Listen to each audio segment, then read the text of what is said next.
Home is where connections are made, memories are formed, and ideas are born. And no one knows home better than NFM. Thanks for tuning in to I Am Home, the podcast that goes deeper than trends and dives into what it means to make your house a home.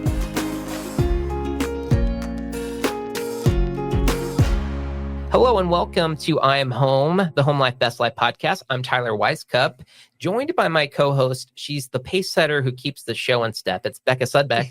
Hi, Tyler. Hi, Becca. And our other co-host, she's the visual quartermaster, making sure all our ideas are mission ready. It's Hillary Waltemath. Thanks, Tyler. Hey. Oh, of course. Today we're spotlighting an NFM community partner that's doing incredible work for veterans. We've got two folks from the 50 Mile March with us. We've got Jay Morales and Jody Jefferson. Hi to you both. Hi, thank you. Thank you for having us. Yeah. Excited to be here. I'm so thrilled for you to be here. This is such a cool organization. We're excited to talk about the march, the mission, and get into all of that. We've heard that Jody's been on Air Force One a couple of times. Cool. Yeah. She's Air Force cool. So yeah, I'm really excited to kind of get to know you a little bit more and to learn about 50 Mile March. Before we do that, though, let me tell you why we're even doing this podcast, and that's because NFM is more than just your everything home store. We're in the business of improving lifestyles because your home life should be your best life, and you can learn more at nfm.com. Okay, so Jay, I wonder if I could start. This is something that you posted, I think, after this year's March back in August, and I just really thought these words were like a really good way to sum up kind of the mission and the movement a little bit. So if you don't mind me reading through this a little bit. I'm honored. Wow, somebody did their homework, which is incredible. Thanks. Yes. I'm already blown away. And thanks for having us. Of course. Okay, so Jay, you wrote, the 50 Mile March is not just about the miles we walk. It's about the mission, the people, and the impact that ripples far beyond the road beneath our feet. And you went on a little bit, but then you talked about, to our veterans, you're the reason we march. Your courage, your struggles, your resilience inspire us to never stop fighting for you. You've given this nation everything. The least we can do is walk these miles and build the community of hope in your honor. And I just was like, wow. I thought it was such a powerful statement. And I wonder if you can talk about what was going through your mind when you wrote that and how it reflects the spirit and the purpose behind the 50 Mile March. Wow. I get emotional when I hear those words. We were all joking before this. Now you got me choked up. Post-March, you're dark, you're reflecting, you're exhausted, your body's broken, your feet hurt. You probably don't feel like doing anything. You feel isolated in a way. And I was just thinking, how hard it was, how bad it was. And I hope everyone had a good time. And you just, through event coordination, you really think. Yeah. But then I said, that's not what this is for. Mm-hmm. And I just really feel that our veterans need to hear the why, and people who are not veterans need to hear why to jump in with us, and because I was the person standing on the other side of that statement at one time. And I'll tell you, I was in pain for sure. But also poised in gratitude that I'm able to do this. And that kind of stemmed from someone asking me, how much longer will you do this until no one commits suicide anymore and until no one is homeless anymore? Mm-hmm. So that's where that comes from. Wow. Thank you. Thank you for asking that. Well, thanks for writing it. Again, really moved me.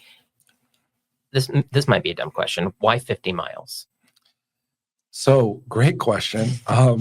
It is a dumb question because it was dumb of us to do. When we first started a 5 mile march. Yeah. So can I take us back to the origin real quick? Yeah, I'll try to please recap do. this. In 1998, when I got out, I went through a really, really bad divorce. It just was messy, and I just said, just take it all. I'm done. I was in Bellevue at the time, and I was homeless for about 10 months. Tried to take my life twice.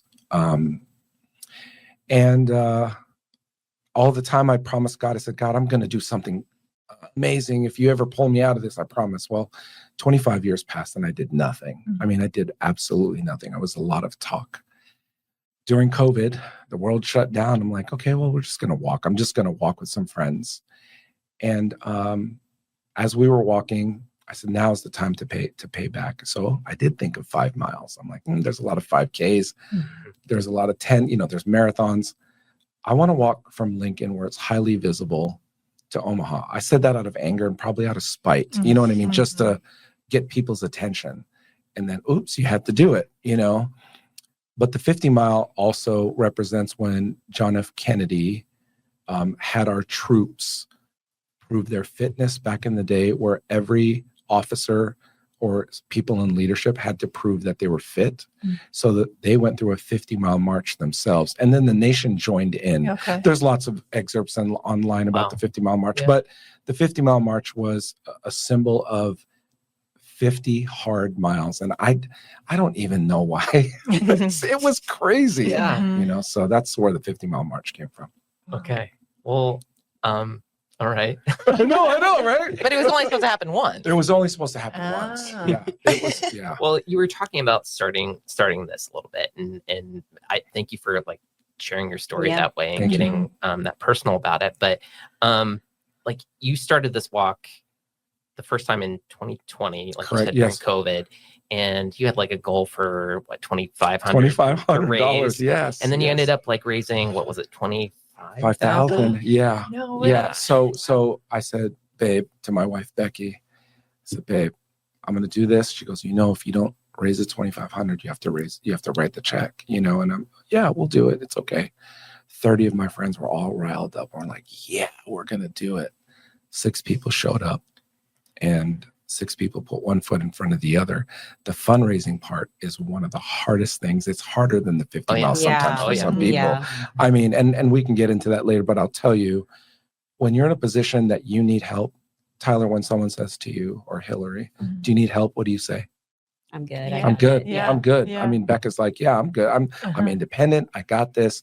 Well, sometimes you don't. Yeah. And the fundraiser is symbolic of asking for others who aren't asking for themselves. You know what I mean? We're not asking for, you're not buying me a cup of coffee. Right. You're raising money for veterans. And I love how fiduciary responsible we are with the money. Mhm. So Yeah. Well, it was a pretty incredible place to start. And then Thank now you. you've gotten to this point where was it 166 Yeah. and 783,000 plus yeah. Wow. Yeah. raised just And this last climbing. year. Yeah. Wow. And climbing. I mean, I look this morning, I look every morning because sometimes the matching donations come in. You guys had a generous gift just 2 weeks ago, was it? Yeah. Yeah. And again, for me, it's not about the money, but it is for the mission. When we get to share the story, someone always gets affected and says, me too. My uncle, oh, I didn't serve, but my aunt did. Oh, and everyone is connected. And yeah, there's a lot of symbolism in the suffering of the 50-mile march. But when you suffer and you get through it, usually there are things better on the other side. Think about it. Job loss, family member loss, just going through a hard time in life, divorce, death, having kids, there's so many things that we think that we have bad, but when a veteran is homeless who fought for the American dream, doesn't have their own roof over their head, or let alone one of these couches out here, milk crates and a destitute or a dissolute home become a bad place for bad thoughts, or homeless, so. And can I add, out of those Yes. 166 walkers, we Yeah. had walkers from 18 different states. Yes. Oh, really? So it's not just a Wow. Nebraska thing. It's like Wow. across That's the country. true. I Yeah. mean, it's true. The And movement has grown for sure. which I love you say movement. We love to call it a movement. Mhm. Like, it's beyond a thing. It's beyond just a organization. This now belongs to the people, truly belongs to the volunteers, the walkers, civilians, military, spouses, everybody. Like, Mhm. it's so cool. For listeners trying to picture it, I wonder if we can kind of walk through, Yes. like, especially the march itself, the day. Like, it's a march from the Nebraska State Capitol in Lincoln to Omaha. It's overnight. People wearing rucks, and you have to do it in like 22 hours. Yes, 22 hours symbolizes how many lives we lose a day to suicide. Wow. Wow. So for the layman, what's a ruck? Go ahead, Jody. Take it away. Yeah. So just a backpack. You can put canned goods in it, water bottles. My son puts 10-pound dumbbells in his ruck. So yeah, really anything, just some weight, doesn't have to be heavy. We have some guys that carry 50, 60, 72, 3 pounds. 72. Ed was- Frazier. Yeah. And each pound that he carries symbolizes a life lost in the global war on terror. Yeah. Oh, yeah. So yeah. And people walk with people's names on their back. Like Jody, will you share why? Yeah. So last year, I just put out a request on Facebook that I wanted to walk for 50 veterans. And so Jay made dog tags. I had 50 people's names on 50 dog tags. And so my grandfather was dog tag number 1.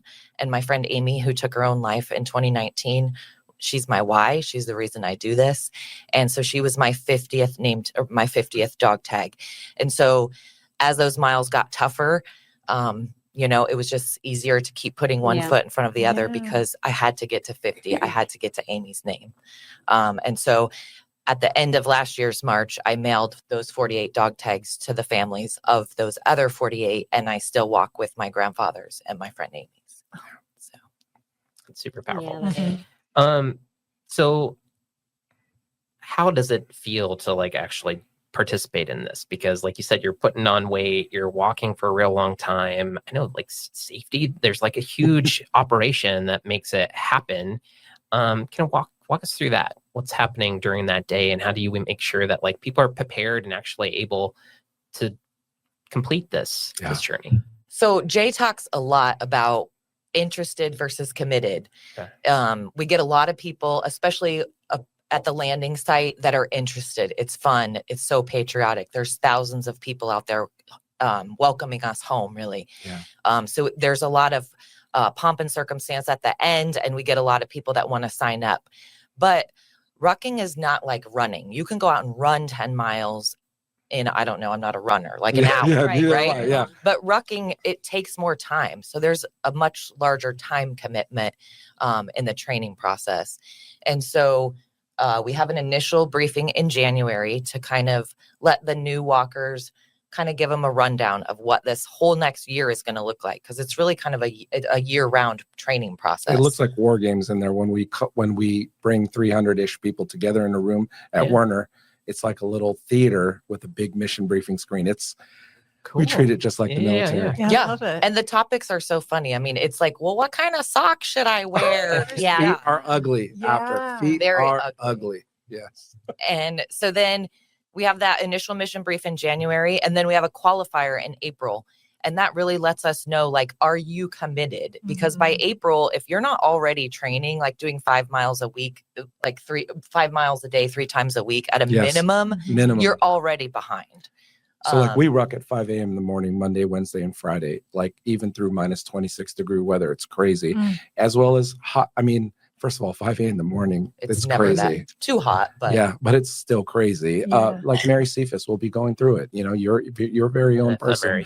She will be training. She will be disciplining herself. She will be conditioning her feet. She'll be conditioning her mind. Part of it is mindset. Yeah.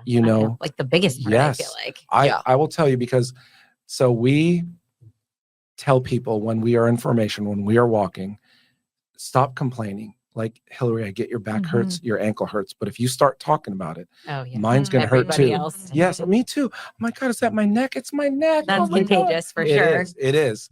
So we use other words that we won't use on NFM's podcast that we say, hey, I'm feeling this. And people laugh because, we try to make fun of it, But the community of hope, let's talk about that even before. It's us in here right now. This is you. It's us sharing this with you. When I get text messages of people who wanting to take their life, people who just need a little bit of help. My buddy needs help at the VA. It's a lot to carry, and that's what the ruck symbolizes, right? It's you carry that trauma, as we were saying earlier, on your back, and you do that every day. Good for some of us, we get to take the ruck off. Some people don't get to take that off. And the worst thing that you can do is isolate yourself. So this community of hope is a bunch of people who we help each other get prepared. We have people who are completely out of shape and out of mindset and out of life come back to life and just, it's so good to see. to watch them transform. Yeah, transform. Yeah, we do see transformations. We have people show up at 5 a.m. that were like, oof, I don't know, and then a year later, you're like, wow, like, look how far you've come. And we become like each other. So, and this is not to chastise against drinking. Like, I stopped drinking for 3 years. How long for you? December will be 3 years. December will be 3 years. There's like 3 or 4 others just in our 5 a.m. ruck, maybe more, who've just given up alcohol. And it's not about like 50 mile marches giving up alcohol. It's one of the contributing factors to mental health, we believe. But it's just like we all want to be like each other. We want to support each other. You know what I mean? And because you drink doesn't mean anything bad. It just, that wasn't for me, So it's just It's holding you back. Yeah. It's yeah. easy to let go. For people with mental health issues, Yeah. for sure. I Makes think, getting up at 4 a.m. a lot easier. oh gosh, Yes, I'm right. just like, okay, all our friends will go out and they'll tell me the next day how they feel. I'm like, oh, I well, don't I had feel to like that. I had to Yeah. ruck at 5 a.m. Oh, Uh-huh. cool. Yeah. And I'm like, please pull me over. I haven't been pulled over for 3 years. I just want him to say, when was your last drink? I'm like, oh, 3 years ago. Yeah. Sorry. Tangents. So there's a couple during the march, a few areas where like people are taking rest breaks and water breaks and stuff. Like, can you walk us through like how the aid stations are set up, or what does it look like when people are going through it? It's incredible. Oh, it's like a well-oiled machine. Yes. So we couldn't do what we do without our volunteers. Yes, 100%. they are just as important, if not more important, than the march. We call them supporters, volunteers. So imagine hospitality. Imagine on the battle line, there might be people shooting on the front lines, but who brings the bullets? Who brings the food? Who brings the fuel? It's supporters. It's people who never see combat. It's the people who are unsung, who maybe cook in the kitchen. Maybe it's the people who are just writing, correspondence. But without that support, there's no frontline soldiers. So here's how it looks: 5 RVs, 10 vehicles, 1 media crew, 100 mobilized people at least. Maybe it was one. Yeah, it was about 110. It was almost 1-to-1. Yes, I think. and you're in what platoon were we? White. We were white platoon. There's 4 platoons. We come in and there's flags waving. Like, it's almost like when a Indy car comes in. That's how Fast and Furious pit stop. Like, they know People where are you're going, and they have your chair ready. They have your bag ready, because you can bring a duffel bag with you. We have 35 minutes to 45 minutes to power down, do a priority of work, fill your water bag, go to the bathroom, eat. Don't eat too much though. Yeah. Seriously, peanut butter jelly sandwiches, no bueno. Yeah. And you just have to discipline yourself. And then you tape your feet and people start falling apart and you can hear people crying. And it's just, man, I'm just not It's ready for that intense, right yeah. now. I mean, what do you think? Like, even from a female's perspective, what do you think your preparedness is when you come in, or how do you treat Yeah, I mean, you have to be in the right mindset. You have to know like your priority of work, how important that is, like taking care of your feet. You've got to make sure that, and just sitting down. And the hospitality crew, I mean, they're coming around with electrolytes and food. And what do you need? Let me take that trash for you. Can I wrap your feet? Can I take your Theragun and, do your thighs or your back? and they're touching your feet. I'm like, hey, I'm not touching anyone's feet, especially my own. Right. But these people just jump right in there and they're taping up and people are bleeding. People are, and Talk you just about don't. community right there. Yeah, it is. Yeah.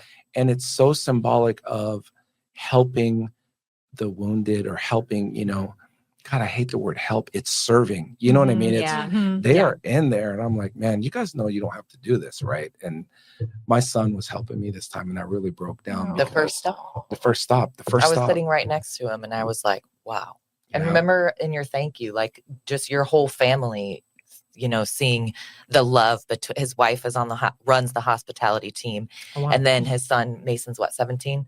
Yeah, 16. Was there and helped Jay take his shoes off. And in their culture, it's a sign of respect. Yes. And Jay just broke down. And, we've been friends for a long time, but just seeing that, like it hit him like a ton of bricks. Yeah, and, it did.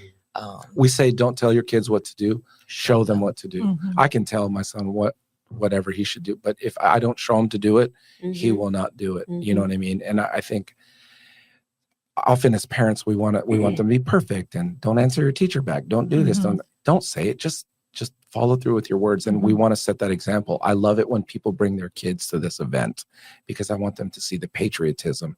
And we also say this, we're red. No, we're not red and we're not blue. We're red, white, and blue.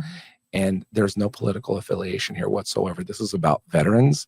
And I'm telling you, the last 30 seconds to a minute arriving, you forget about life for a second. You remember patriotism and the spirit of America.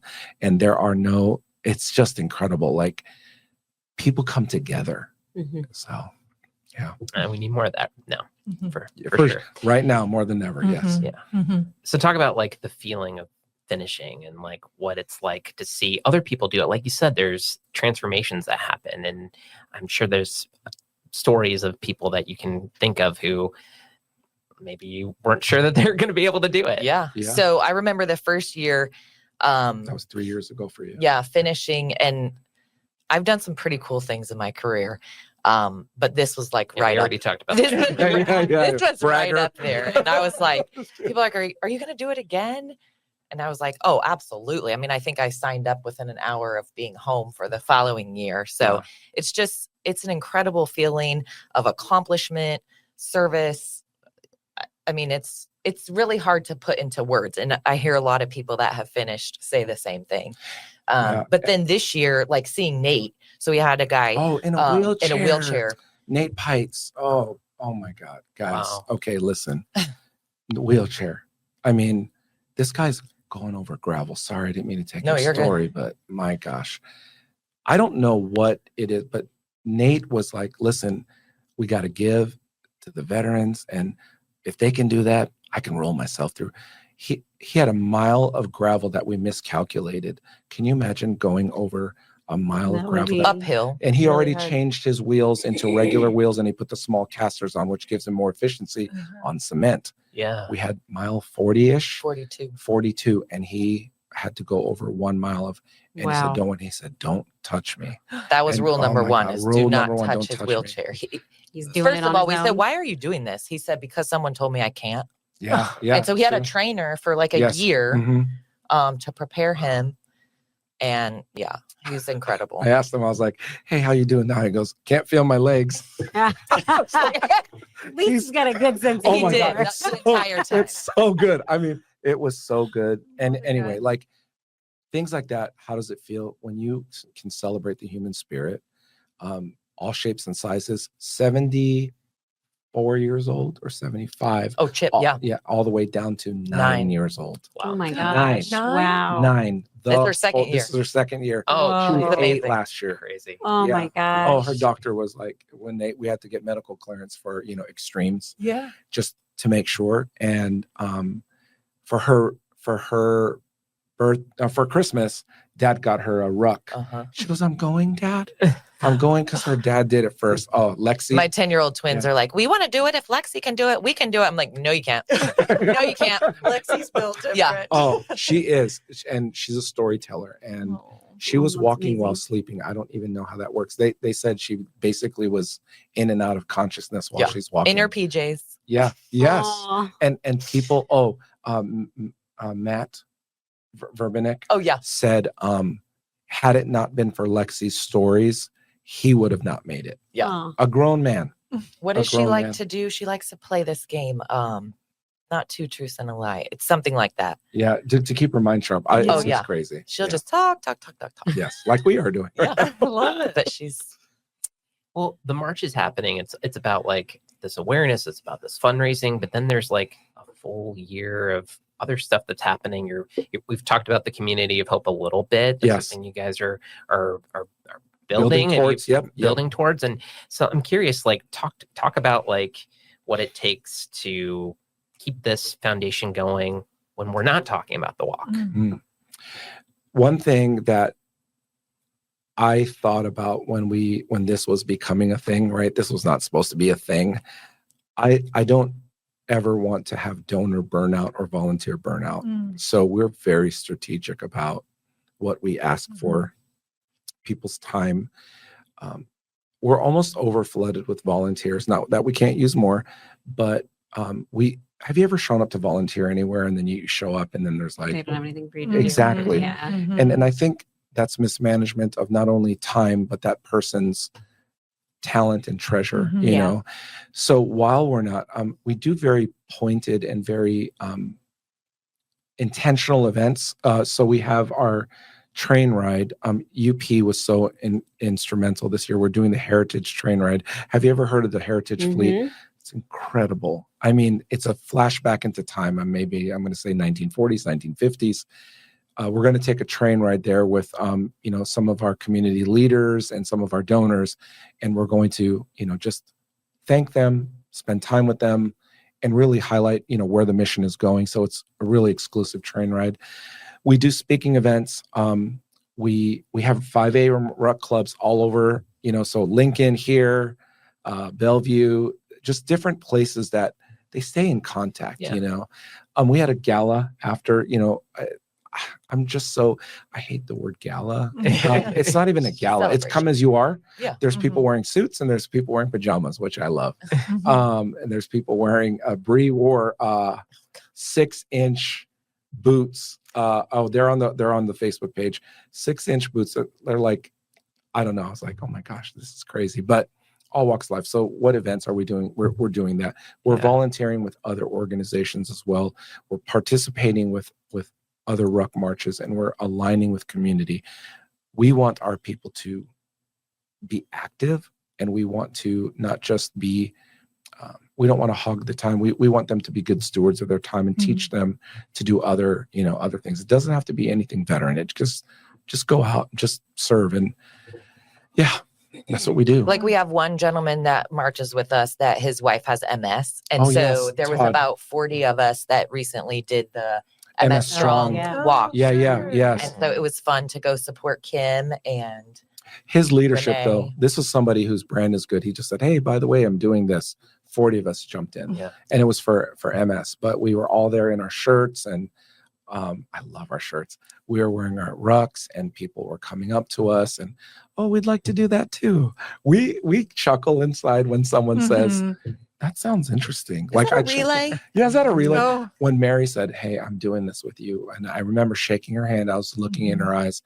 I felt, though, that she was like dead serious. Sometimes people are like, oh, I'm thinking of that.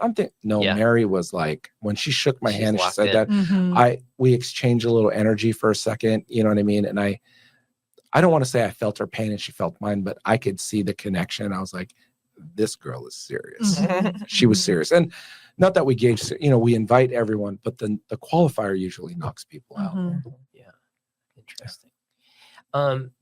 Let's expand on the Community of Hope Yes. campus a little bit, because Yes. that's like this really cool space that you're building. Tiny home village with like wraparound support for veterans and their Yes. families. Yes. What is the vision, and like what are the next steps and milestones for like putting that thing to life? So we'll have capital campaign launching probably first or second quarter. I'm not sure. I don't want to speak out of turn. We have a great executive director, Brianne Schuler, who she's incredible in that space. But what it really, monetary wise, I really don't know, but I can tell you. So we've done the design already. Mhm. We've sat with we sat with Leo A. Daly, who designed everything. I mean, everything. Yeah, it And we looks have great. the renderings. Yeah. Oh my gosh. It's, I pinched myself because all I wanted was a little shack with some homes, Yeah. and it's turned into this There's a community 29,000 center, square there's foot community little center. food truck area. Yes. Like there's a whole yeah. bunch of stuff. It's a big deal. So here's what it is. Someone like me who needed a hand up would be able to live in one of those studio homes and pay dues for 18 months or go through the system for 18 months. Now, I wouldn't be sleeping. I wouldn't be just sleeping in. I would be training. I would be doing, physical therapy, or PT is what we call it. What does PT again stand for? Not physical therapy. Yeah, physical therapy. Is that what it And stands then for? OT. Well, I mean, Anyway, just physical training. Oh, So, yeah. Sorry, been too long out of the military. Anyway, there's a whole program from intake to stabilization to graduation. So we're going to work with companies like Werner and the labor union. when I got out of the military, I worked at a $24,000 a year job, right? Just didn't know my worth, didn't know what it would translate to. And I didn't want to bother anybody either about, I don't need help with my resume. I don't need help looking for a job. So I took the first thing. We want military members to know, like, you handled millions of dollars of equipment. You kept secrets, for goodness sake, right? You worked 18 hours a day for like $11 an hour, maybe back then, but their worth doesn't translate. So the job training, the counseling. So the VA is not a bad place. And I want to share this with you. McDonald's is not a bad place. But if 1,000 people came to McDonald's in rush hour, right, it would be a bad place. That's what's happening to our VA right now.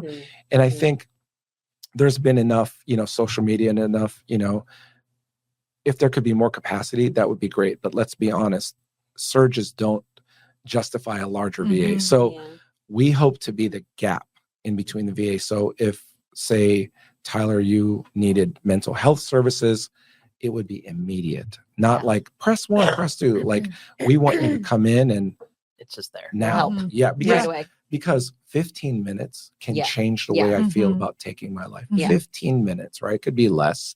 I just want to talk. And if I had a counselor, say like Hillary, counseling me and just listening to me, I could hear myself talk out loud versus talk to myself and get really loud, right? And yeah, isolation is what we're combating with that whole community.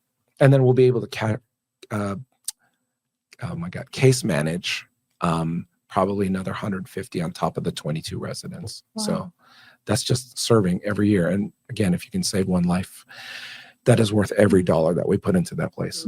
You know what my favorite thing about the location of the campus Oh, is? yes. So it's literally just within walking distance of the Eastern Nebraska Veterans Retirement Home. Literally. And so I just can envision, once the campus is built, that, I'm hopeful that our members will go over and share their war stories with those lonely veterans that are in the retirement home. Maybe push them around the campus in their wheelchair. And how good would that be for those older folks and both the of mental them, health yeah. of the younger Community. folks? Oh, yeah. And we've So- worked with Hillcrest now, who's down the street from us, kind of. And there's a bunch of veterans there, from World War II on to Korean War and Vietnam War. These guys like perked up like every time we walk in, and they feel like they're in the military and they feel like they have purpose. They did the 5-mile march this year while we did the 50-mile march. Oh, not only was it adorable, it was hard for them. And they raised a ton of money. Oh, and these guys are. They played bingo on their break. Yes, I know. All night too. And they had to have hour rests in between. And listen, They're amazing. they are. And we're talking people as old as 92. Wow. Yeah. That's Oh, yeah. amazing. Mhm. Can you talk to us about reaching out to these big organizations? You're talking to UP, Yes. UP, and NFM has been involved in Yes. certain things. Absolutely. Talk about reaching out to the community that way, and what's it like, and what's the idea behind it, and what's the process of if there are other organizations out there that want to get involved? What a great question. So we have this branch called the Veterans Alliance. I'll tell you, historically, there's probably 200 plus organizations that are front serving to veterans anyway, right? They all do a good job. We don't have walkie-talkies. We don't talk to each other. Do you get what I'm saying? Yeah. We do a lot of great things separately. We're Yeah. playing our own instruments. Nothing bad with that. We all have good intention. Yeah. But Bree has assembled, Breanne Schuler, again, I can't give her enough credit, has assembled about 150 to 160 of these people. She has corralled them into a place where we are talking, sharing data, sharing contacts, sharing introductions. So how we met here was all organic. How we met people at UP, all organic. We're not the type of organization, or we haven't yet gone out like, let's call NFM today. Hello, we'd like to make an appointment with you to make a presentation. No, it's all been, let's just share the story. Let's share our passion. And if Tyler takes notice, cool, then we get on the podcast. This is how it's all organic. So there's no target list for us. It's almost like the community's coming together. We're funneling our vetted relationships. Plus, we have to make sure that your organization is veteran, supportive. And it's not about politics or anything like that. It's some organizations have their thing, right? We don't want to overstep. We don't want to split a nickel between this organization and maybe they're doing cancer research. But if this organization does cancer research or they support families for, who have cancer, who are veterans, great. Yeah. It's all organic, Tyler. So if somebody does want to get involved, I mean, through our website, the 50milemarch, .org, but really just attend some of our events that we have on our event calendar. It starts with a walk. It starts with one step. I mean, this is so cheesy, symbolic, but it's not difficult to get behind something that you're so passionate. And when people see your passion, and I hope you guys feel Jody and my passion, this started over a 5-minute conversation with her doing a charcuterie table at someone's wedding, and then, I mean, it's all organic. Because I think the veteran space has been quiet for so long, and possibly veteran organizations don't know how to market. Let's just be honest with ourselves, right? We're not it's not glamorous either. And I don't want to compare it. I just want to say oh, here's Jay. He's parading down in a, outfit and he used to be homeless. It's not a transformation that you can, sometimes when someone, I love Habitat for Humanity. I love that you can see the end product. You can see someone transform into the house. You can see it here too, but we're not going to tell you the whole story sometimes based on the individuality, or it's just hard to explain. You know what I mean? And I think mental health has its time right now, and veterans has their time right now, and the worlds are coming together. Mental health is our number one driver for why we're doing what we're doing, and it's okay for your brain to hurt. I mean, and I served for 21 years. And I think, like Jay said, the mental health crisis that I mean, almost my entire career, our country was at war, 20 years of that. Right. And so what we saw with Vietnam was bad enough, but my generation of people that I served with, those mental health challenges are very apparent now. And I think will only get worse, just based on what those men and women saw, and the demons that they live with. And so we have to get a handle on how to help them. Yeah. And just to add, we were conditioned on, Jody, listen, you better not tell the doctor that you're depressed. Because I need you. Yeah, she'll lose her flight clearance. She'll lose her job, and we were taught to not come forward. So they would call a lot of things test anxiety, or just not even anxiety, just test anxiety. You're probably downplay it. Right. Here's ibuprofen. I swear to you, I was given ibuprofen my entire career. You know what I mean? Vitamin M for Motrin. 800 milligrams. Oh my gosh. And I'm not bashing on them, but you have to understand It's the reality of it it. is. And the after effects they go on. So Because we went through sequestration, that would have been long after you, but that was, okay, we're going to do more with less. And so, as a flight attendant, I could not go to the doctor and say, I'm depressed. I need a few weeks off. No, we need you. You have to fly. We don't have enough bodies. It's campaign season, whatever. Suck it up. You just got done having a baby. That was your time off. Yeah. I need you, Yeah, And so you just went on day And after day. That's the conditioning. And that's why people who are veterans don't ask for help. Yeah. Yes. I mean, that's They're taught not to. Right. Absolutely. And if they do, there's shame, and you get in trouble for it. Yeah. So once you touch a hot stove, you're not going to touch it again. You know what I mean? Yeah. So, Well, that's why it's so important to have an organization like yours, obviously, who's helping you break that stigma, helping you kind of recognize that this is something that you can do, and you can build a community around it as well. I think we keep coming back to that word today, which I love for you. Yes. Michael would kill me. Michael Gauthier would kill me if we didn't talk about NFM's Heroes ERG, the idea of having that. We were talking about reaching out and organizing yourself with organizations that care about veterans. And if that's something that, speaking of other organizations that are out there that you're already kind of doing, probably a good way to see whether or not it's a good fit as an organization to collaborate with. absolutely. Yeah. I wonder if we can end,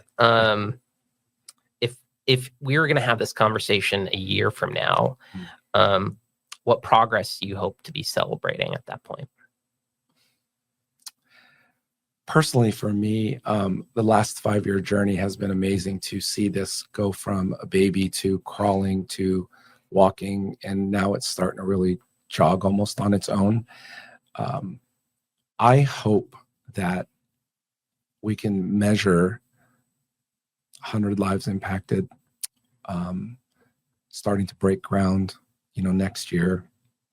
But I really think of the people we can serve right now. So what it looks like is I need to be more intentional myself on just what I'm sharing with you today, is truly being involved in the rolling up the sleeves and just putting myself out there, not as a founder or co-founder, as a participant, and just having the conversation, listening to people. And like I said, 100 lives to turn around seems like a large number, but that's only scratching the surface. And that's not me personally, that's our organization.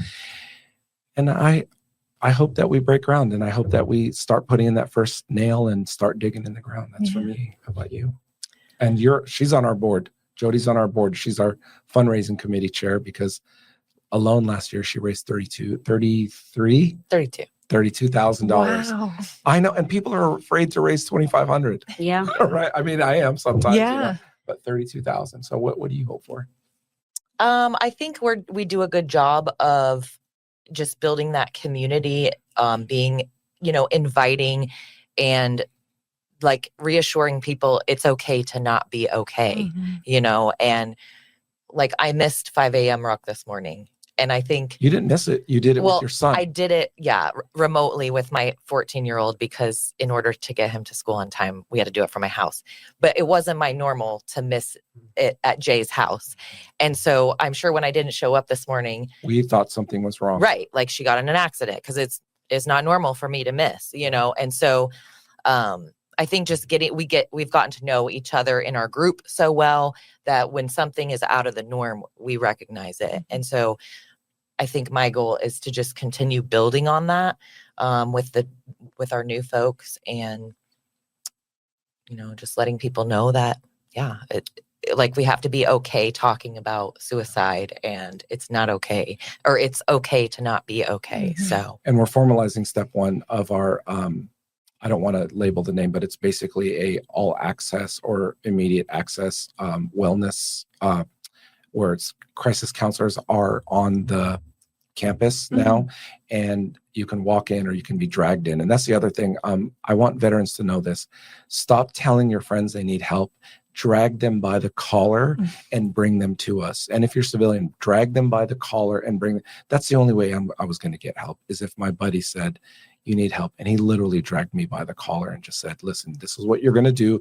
This is how you're going to do it. And I thought it was demeaning at first. Yeah. Lots of really tough love, but Yeah. it's like, It it's is. really love. It is love, because Yeah. you know what? Your friends will just tell you it's okay. The people who love you will tell you you're a wreck.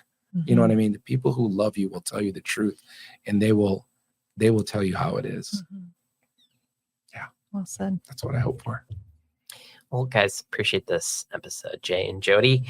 And thank you for the work that you're doing and joining us today. We're just honored to be here. Thank you. yeah, thank you. Of course.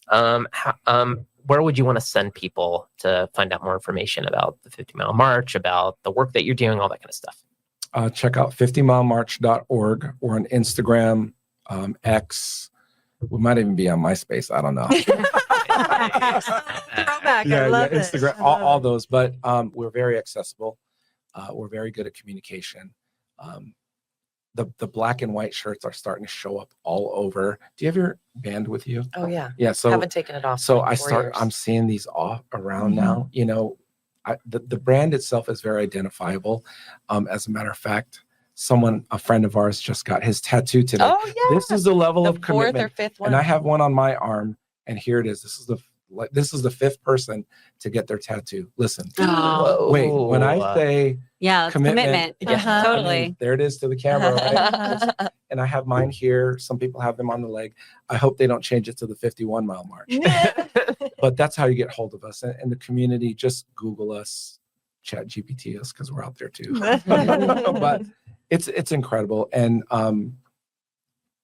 it's It's life changing. yeah. And we're reminded when we meet good community partners like you, how lucky we are to be in this country. I mean that, and how in this community specifically, we would have never sat at this table had it not been for the good people that reached out to us. I mean, like our founder Mrs. B was Oh my like gosh, I love the her. biggest patriot that there was. I mean, she loved Yes. this country. Yes. I mean, I grew up around her, and every holiday, 4th of July, you sang God Bless America. I mean, she was the ultimate patriotic person. I mean, she just knew that there was no better country. Can I share a story real quick? I was across the street. It was across the street, right? And still younger, probably 24 years old, in my military uniform here one time. And I remember I wasn't being helped right away because it was so busy. She scooted over to me and she says, "Have you been, in her voice, Yeah. I don't want to, it was so sweet. And she yelled across the room. And 3 people came and helped me. Oh. And so I will always remember that, and ironically, I used to work on your red Chronos clocks here, your red time clocks. Yeah, in the warehouse and all that stuff. So that was my job, not here, but for another company Yeah. when I was making that 24,000 a year. It was So, a small world. yeah, sorry. No, it's a great Yeah, story. I know you're trying to Great exit story. here. This has been so good. Appreciate it, you guys. And thanks for all of you for listening. Remember to visit nfm.com to learn more about our company, our community partnerships, and everything else. Until next time, here's to making your home life your best life, one story at a time. Thanks for joining us today for I Am Home with Tyler Weiskup, Hillary Waltemath, and Becca Sudbeck. No one knows home quite like NFM. So if you'd like more information on home design at NFM, please check out nfm.com and leave us a review on the podcast platform of your choice.